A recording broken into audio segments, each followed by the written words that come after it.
Magandang hapon sa atin lahat! Magandang hapon!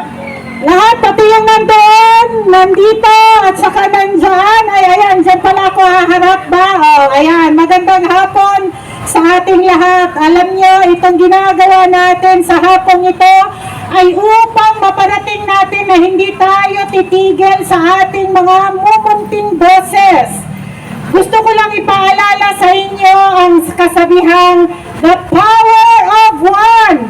Alam nyo, mahalaga yung isang butil. Mahalaga yung isang boses. Hindi man tayo karamihan ngayon, pero tayo ay sinasamahan ng maraming Pilipino na gustong pababain na sa pwesto si Bongbong Marcos. Yes! Bakit natin gustong pababain sa pwesto si Bongbong Marcos? Kasi the power of one can also be the evil of one.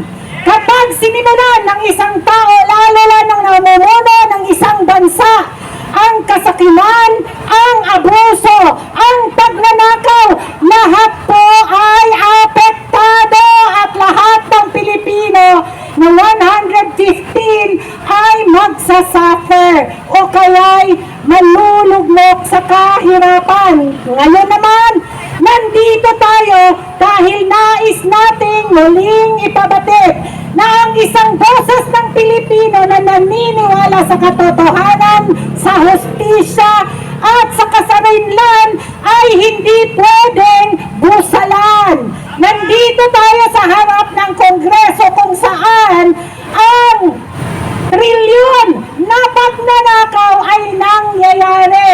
Kung akala nila ay nananahimik na tayo dahil magpapasko, hindi tayo mananahimik. Dahil ang gawain nating ito ngayon ay upang ipabatid na ang bansang Pilipinas ay hindi pagmamay-ari ng Bongbong Marcos at ng Romualdez family. Ang Pilipinas ay hindi natin pwedeng isuko sa mga banyaga. Marami silang ginawa. Ginagawa nila kay Tatay Digong, ginagawa nila kay VP Sara. Ngayon gagawin na naman nila kay Bato de la Rosa. Pero tayong mamamayan ay patuloy na mag-iingay. Mula Apari hanggang Hulo, tayo ay mag-iingay at magsasabi ng katotohanan na ang Pilipino ay hindi pwedeng busalan, ang Pilipino ay hindi bulag, hindi bingi, at hindi pipi, at hindi uto-uto. Tayo ngayon ay nandito upang muli ay ipahayag natin, gagawa tayo ng maliit na programa upang hindi makalimutan ng mamamayang Pilipino na gising tayong lahat.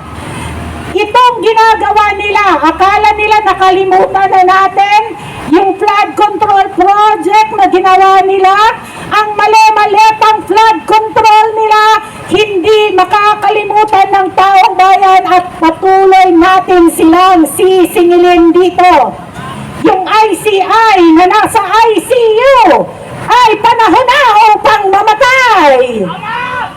Ang ICI na nasa ICU ay panahon na para mamatay. Meron silang ginagawa ngayon. Bago na naman, IPC na naman, o Independent People's Commission.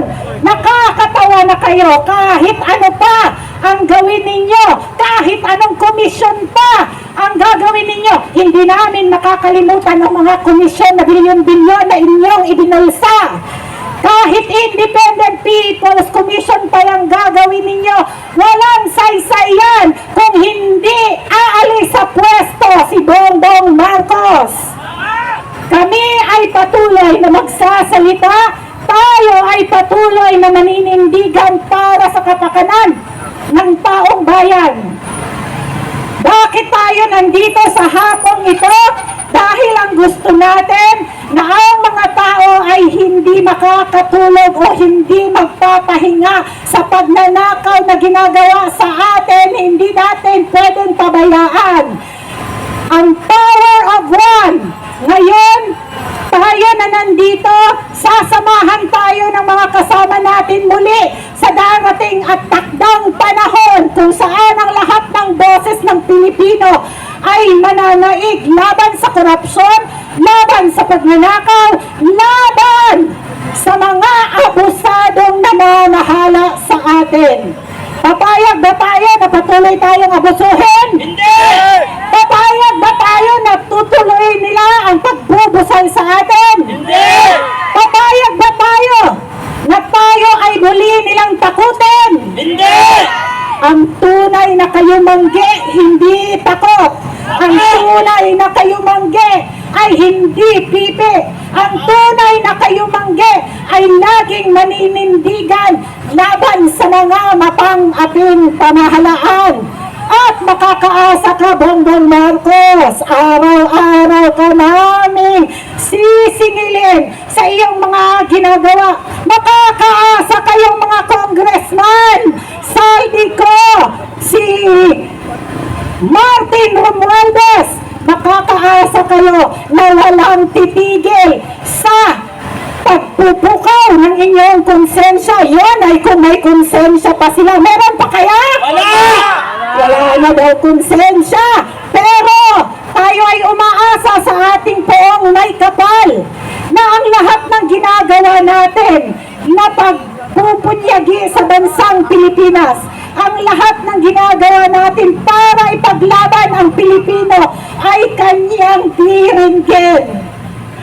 Meron pong tatlong kasagutan ng Diyos sa lahat ng panalangin natin. Yes, no, wait. Tayo ngayon ay naniniwala na pinaghihintay lamang tayo ng Diyos sa tamang panahon at sa akdang panahon. Dahil ang Diyos ay hindi pumapayag sa kasakiman, ang Diyos ay hindi umaayon sa pagnanakaw, ang Diyos ay hindi umaayon sa pang-aapi. Kaya itong nangyayari sa atin, alam natin na makakamit natin ang victory o ang kapanalunan. Dahil ang mamamayang Pilipino ay gising, ang mamamayang Pilipino ay may dignidad. At hindi natin papayagan na tayo ay pamunuan ng isang bangag at walang dignidad na presidente. Kaya, tama, di ba pati kayo kuya, hindi po pwede ng ating Armed Forces of the Philippines ay pamunuan ng isang adik. Sabi ng atin niya mismo, hindi ako nagsabi nun ha, atin niya mismo ang nagsabi. Kung kaya tayo ay patuloy nakakatok, sisigaw at sasabihan natin ang mga Armed Forces of the Philippines, ang Philippine National Police, ang Philippine Coast Guard, ang Marine at lahat ng mga kasundaluhan, kapulisan at mga nasa uniforme. Hoy! Gumising na kayo dahil ang taong bayan, negative 26 na ang rating kay Bongbong Marcos! 21 ang kanyang satisfaction, 27 ang kanyang negative 26 na po siya. Ayan, alam yan ni Mike Defensor at sasabihin niya, negatibo ka na sa taong bayan, pero pinoprotektahan ka pa ng iilang mga general. At ang mga general na ito ay dadating ang araw, dadating ang takdang araw na sila ay magigising at sila mismo ang tatayo sa entabladong ito para sabihin, tama na, sobra na, bumaba ka na, umuwi ka na, umuwi ka na. Bongbong, umuwi ka na! Bongbong, umuwi ka na! Bongbong, umuwi ka na! BBM resign! BBM resign! BBM resign! Martin Romualdez, mag-resign ka na rin! Maraming salamat! Maraming